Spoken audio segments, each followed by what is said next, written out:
আসসালামু আলাইকুম, কেমন আছেন? তো শুরুতেই বলে রাখি, আজকের ভিডিওটা কিন্তু অন্যরকম, অন্য কায়দায়। গ্রেড বিম বিষয়ে যে সকল তথ্য আপনাদের অজানা আছে সেই সকল বিষয়গুলো আমি আজকে তুলে ধরবো। তো ভিডিওটি কিন্তু অনেক লম্বা হবে, আশা করি ভিডিওটি দেখবেন এবং শেষ পর্যন্ত দেখবেন, তাহলে কিন্তু অনেক কিছু বুঝতে পারবেন, শিখতে পারবেন এবং আমার যদি কোথাও ভুল থাকে সেই বিষয়ে কিন্তু আপনারা আমাকে পরামর্শ দিতে পারেন যে এই বিষয়টা ভুল আছে। তো বেশি কথা না বলে গ্রেড বিম সম্পর্কে কিছু জানি। তো গ্রেড বিম ঢালাই করার পূর্বে যে কাজটি অবশ্যই করতে হবে সেটি হচ্ছে যে আপনার শাটারিং এবং রড বান্ডিং।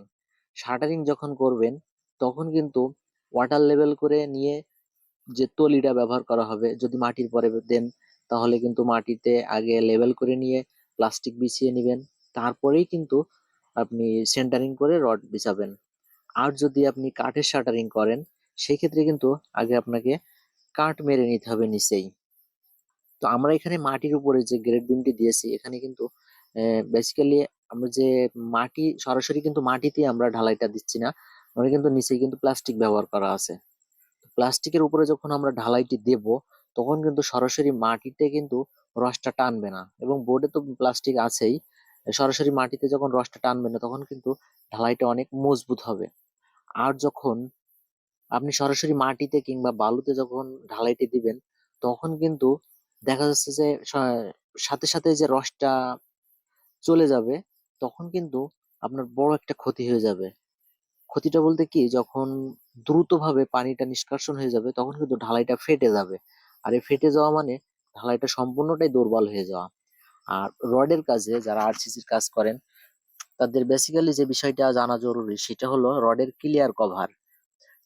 আমরা সাধারণত জানি যে 1.5 ইঞ্চি করে আমরা ক্লিয়ার কভার দিই। তো 1.5 ইঞ্চি কোথায় দিতে হবে ক্লিয়ার কভার, আর 3 ইঞ্চি কোথায় দিতে হবে, 2.5 ইঞ্চি কোথায় দিতে হবে, সেই বিষয়ে কিন্তু আমরা জানি না।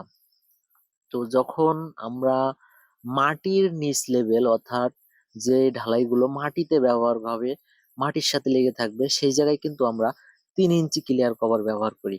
আর যেখানে মাটির স্পর্শ পাবে না সেখানে 1.5 ইঞ্চি ব্যবহার করতে হবে ক্লিয়ার কভার। তো এটা যেন সবার মাথায় থাকে।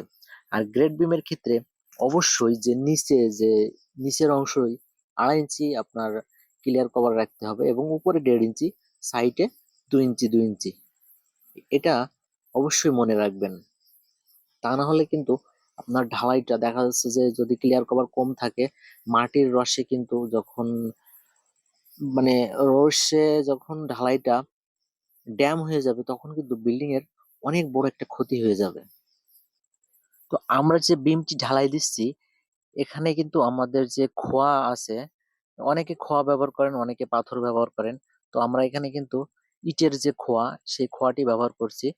তো এখানে আমরা 6 ঝুড়ি করে খোয়া এবং 4 ঝুড়ি করে বালু দিয়েছি, দিয়ে কিন্তু ঢালাইটা সুন্দর করে মিক্স করে নিয়ে তারপরে কিন্তু কাজটা করছি। তো অবশ্যই যখন ঢালাই হবে ঢালাইয়ের 24 ঘন্টা পূর্বে আপনি খোয়াটা সুন্দর করে ভিজিয়ে রাখবেন, তা না হলে কিন্তু যে ঢালাইয়ের যে বন্ডিং, সিমেন্ট বালু এবং পানির মিশ্রণে যে বন্ডিংটা তৈরি হয় সেটা কিন্তু দুর্বল হয়ে যাবে যদি শুকনো খোয়া দিয়ে আপনি ঢালাই করেন। এটা কিন্তু আপনার মাথায় রাখতে হবে। আর যখন আপনি খোয়া যখন ভিজাবেন না, শুকনো খোয়াতে যখন ঢালাই দিবেন তখন কিন্তু ওই পানিটা কিন্তু দ্রুত ভাবে ঢালাইতে টেনে নেবে, খোয়াই যখন টেনে নেবে ঢালাইটা দ্রুত শুকায় যাবে, যার কারণে বন্ডিংটা নষ্ট হয়ে যাবে। তো এটা কিন্তু মাথায় রাখতে হবে। তো এবার আসি রডের বিষয়। তো রড আমরা তো সাধারণত জেনে থাকি যে আমরা 6 ইঞ্চি পর পর কি 7 ইঞ্চি পর পর আমরা রড গুলো বান্ডিং করব, বাইলা বাঁধবো, এবং 4টে করে রড, কেউ 4টা ব্যবহার করে কেউ 6টা ব্যবহার করে। তো এখানে কিন্তু একটা বিষয় আছে, অবশ্যই L/3 অথবা L/4 আপনারা যে খাঁচা বান্ধি আমরা যে রিং গুলো ব্যবহার করা হয়, অবশ্যই এগুলো কিন্তু টাইম মানে ওর যে নিয়ম অনুযায়ী করবেন, তাহলে কিন্তু বিমে লোড নিতে সক্ষম হবে। আর বেসিক্যালি যে বিষয়টা হয় যে সাধারণত গ্রাম অঞ্চলে এই কাজটা বেশি হয়, আমরা সাধারণত করে থাকি যে গ্রেড বিমে গ্রেড বিম মানে আমরা টপ লেভেলেই গ্রেড বিমটা টপেই দিয়ে থাকি। শহর অঞ্চলে কিন্তু এই কাজটা বেশি হয় যে মাটি লেভেল গ্রেড বিমটা দেওয়ার বেশি ব্যবহার করা হয়, বেশি ব্যবহার করে তারা। তো এটা শহরে কেন যে নিচে দেয় এটা কিন্তু সবাই জানে না। আর গ্রাম অঞ্চলে যে এটা কেন দেয় সেটা কিন্তু সবাই জানে না। তো বেসিক্যালি যে বিষয়টা, যখন গ্রাম অঞ্চলে একটা মহাজন যখন কাজ করে তার কিন্তু মানে অধিক অর্থ পুঁজি থাকে না। আর গ্রাম অঞ্চলে তো জানেনই, সবার কিন্তু অধিক পরিমাণে ভিটা থাকে, ভিটা জমি থাকে, বসত ভিটা থাকে, যার কারণে কোনো সমস্যা হয় না। তো এটা আমরা যখন গ্রাম অঞ্চলে যখন উপর লেভেল দিই তখন কিন্তু মহাজনের কিছুটা খরচ কমে আসে। তার কারণ যখন গ্রেড বিম যখন আমরা মাটি লেভেল দেব তখন কিন্তু ওখানে যে এক্সট্রা যে 10 ইঞ্চি গাঁথনি যে খরচটা আছে ওইটা কিন্তু আমাদের লাগে না, প্রয়োজন পড়ে না।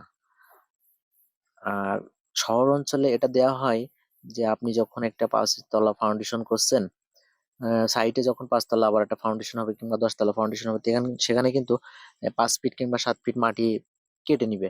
আর যখন ওইটা যখন টপ লেভেলে গ্রেড বিমটা দেওয়া হবে তখন কিন্তু সাইটের মাটিটা ভেঙে বাইরে চলে যাবে, আর সাইট কিন্তু আলগা হয়ে যাবে, তখন ওই বিপরীত ঘরের ফ্লোর কিন্তু ফেটে যাবে।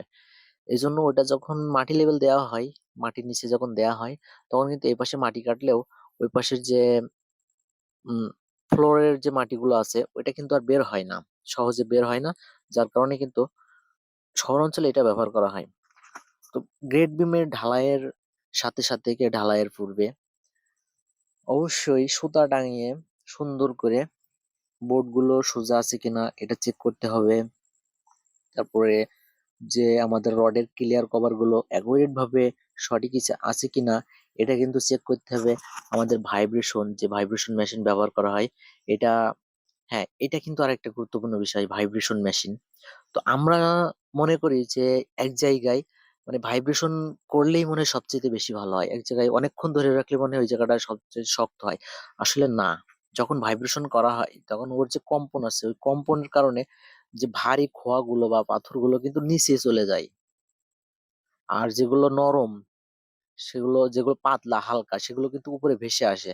তো বেসিক্যালি যে যে যে বিষয়টা বললাম যে অবশ্যই সর্বোচ্চ 10 সেকেন্ড, সর্বোচ্চ 10 সেকেন্ড 10 সেকেন্ড করে আপনারা এক এক জায়গায় ভাইব্রেশন করবেন, তাহলে কিন্তু আর কোনো জায়গায় হানিকম্ব থাকবে না এবং ঢালাইয়ের যে বন্ডিংটা সেটা কিন্তু ঠিক থাকবে। তো আমার যে চ্যানেলে যারা নতুন আছেন অবশ্যই আমার চ্যানেলটা সাবস্ক্রাইব করে দিবেন এবং আমার সাথেই থাকবেন। আর আমার ভিডিওগুলো যদি আপনাদের বিন্দু পরিমাণ ভালো লেগে থাকে তাহলে আপনি শেয়ার করে আরেকজনকে দেখার সুযোগ করে দিবেন। তো আসসালামু আলাইকুম, আজকের মতো বিদায়।